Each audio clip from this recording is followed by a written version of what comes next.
I will now demonstrate the operation of the digital multimeter circuit. The red wire is connected to the pi at the 3.3 volt terminal.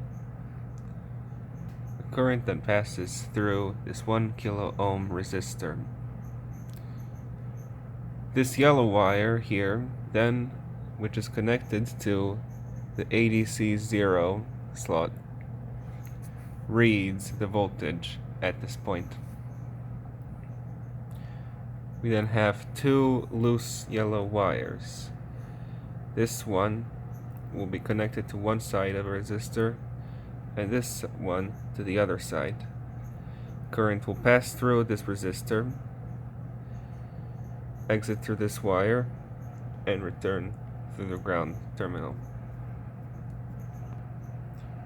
As we see now, the circuit is currently incomplete. So the display simply reads circuit open. Now let's put in a resistance and see how the display changes. We have connected the two loose ends to a 5 ohm resistance.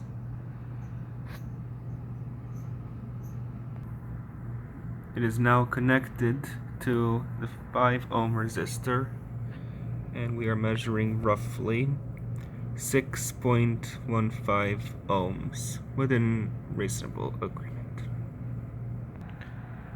Next, we put another 1 kilo ohm resistor over here in series with the 1 kilo ohm resistor, and we measure its resistance, and we get this switch. So roughly 1010. Again, a fairly reasonable agreement. Next, we have put a 10 kilo ohm resistor in series with the 1 kilo ohm resistor. So this one is a 10 kilo ohm resistor, and let's see what we're measuring. We measure, again, roughly 10,000 with some fluctuations, 10,300 roughly. Again, within a reasonable agreement to the quoted value of the resistor. Finally, we have put a thermistor in series with the 1 kilo ohm resistor, and we are measuring its resistance. We will also use it to measure a temperature. So we will change this variable in the settings from 0 to 1 and rerun the code. As you will see, this now includes a display of the ambient temperature, which is roughly fluctuating around 76 to 77 degrees Fahrenheit. That is currently what the thermistor is measuring.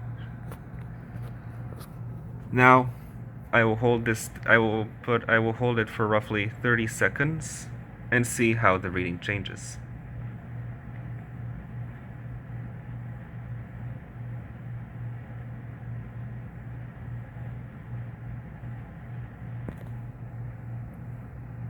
So it's been about 30 seconds. Let's see what it is reading.